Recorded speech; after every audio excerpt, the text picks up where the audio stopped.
everyone! Welcome back again to my YouTube channel. So, another video, another vlog. At panibagong loan application po yung ating pag-uusapan this time. And maybe, this is your lucky day, guys! Alam niyo ba kung bakit? Malay nyo, itong pag-uusapan natin na loan application, ito na. Ito na talaga yung isa sa maasahan natin na loan application this time.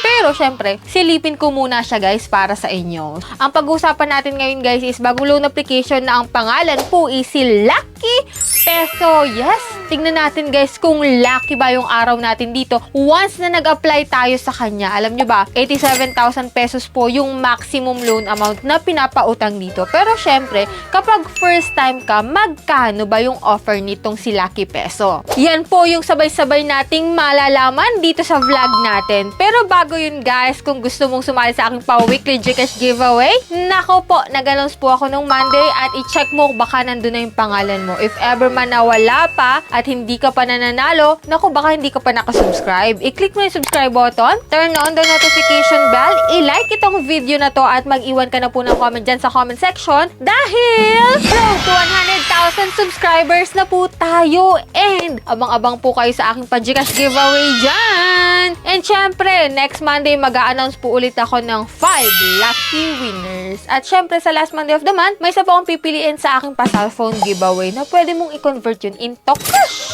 O, diba ga?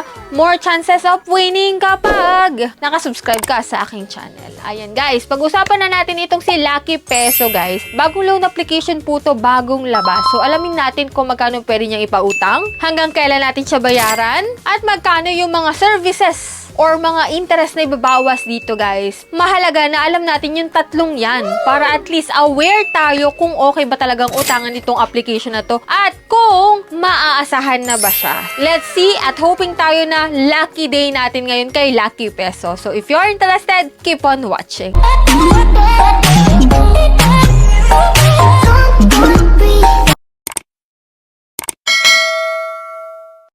So, disclaimer no, hindi po tayo agent or promoter nito. So, dito guys, sisilipin ko siya guys para sa inyo para malaman natin kung okay siyang utangan at legit itong application na to. So, si Lucky Peso po, para po sa mga nagtatanong, is hindi available sa Google Play Store. Ito po ay available lamang sa App Store, no? So, ito guys, yung mga nakalagay kay Lucky Peso, easily solve your urgent needs and enjoy a new convenient borrowing experience. So, diba? Ito na daw yung sagot sa mga needs nyo, si Lucky Peso. Check natin guys ha. So, yan, Lucky Peso, 87,000 nga yung loan amount dito. May interest rate siya na 0.05% per day at 180 days term. So, check natin kung magkano ba. Kasi 180 days, naku, medyo alangan kapag ganyan katagal.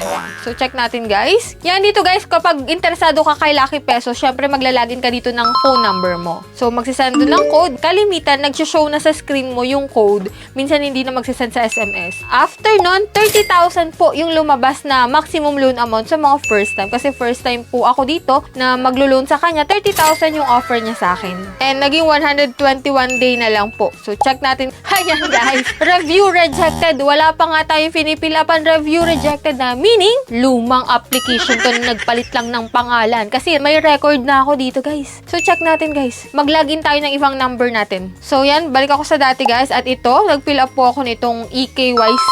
Ito po yung mga recommended ID type dito at may other options naman. Pwede kang mamili dito. And after nun guys, may verify identity, may facial recognition sila. And ito po mga fill upan dito. As usual naman, kung lumang loan borrower ka na, ito yung fill upan nito. Personal information, work information, no need na po ng other documents, emergency contact. 3 contact number po yung ilalagay mo. At siguraduhin mo na active yan kasi kalimitan, yung mga gantong loan application, tinatawagan yung mga number bago ma-release yung loan mo. Kino-confirm muna nila, no guys? At bank information, pwede sa e-wallet or bank. Dito sa e-wallet, may pamimilian ka na GCash, Paymaya, GrabPay, Coins, and Shopee. And after nun guys, hindi siya 30,000. Hindi po siya 87,000. Sabi ko sa inyo, mababang amount ka muna magsisimula. At ito nga, 2,000 po yung offer sa akin. Pero hindi ibig sabihin na pare-pareho tayo na 2,000 yung pwedeng ma-approve. So sa akin guys, ito ipapakita ko sa inyo, yung 2,000, hindi siya buo na ma-receive. Kasi kahit pa sabihin na interest is 0%, may service fee po siya na 800 pesos. Kung ima-minus natin yung 800 pesos, 1,200 na lang po yung ma-receive mo sa 2,000 pesos. At dito po ay 7 days lang. Kasi ang repayment plans ko dito, May 1 po ako nag-apply, May 7 ko po siya babayaran ng 2,000 pesos. Dito guys, sa mga ganitong loan application, hindi ko recommended sa inyo yung 7 days. Kaya nga natin sinisilip yung mga ganitong loan application na bago para alam natin kung anong meron dun sa application. Okay ba yung interest niya? Katulad nga nito, 0 yung interest, pero sa service fee, 800 naman. How about sa repayment plan? Okay ba? Pang matagalan ba? So, itong si Lucky Peso ay hindi pang matagalan, 7 days lang. Kaya hindi ko siya recommended sa inyo guys. What if kung wala kayong pambayad after 7 days? Lalo kayong mabubugbog sa interest kasi dadagdag lang dadagdag yan once na overdue kayo. Kaya iwasan nyo yung mga ganitong loan application na pang 7 days lang. Kung gupit naman kayo, why not? Nasa sa inyo yung desisyon. Pag-isipan nyo mabuti guys. So, if ever man na may katanungan pa kayo dito kay Lucky Peso na hindi lucky talaga. Kasi kita nyo naman guys, yung interest pa lang, yung service fee pa lang talagang mapapanuka na po talaga. So, yan guys, if ever man na may katanungan kayo or if ever man na approve ka dito, share mo po yung experience mo dyan para at least yung ibang magta-try is mas malilinawan pa. And for those na hindi pa dyan nakasubscribe, i-click mo na po yung subscribe button, turn on the notification bell, and be updated sa ating mga vlogs and sa ating mga giveaways. So, that's it. Bye-bye na muna for now, guys. See you on my next vlog.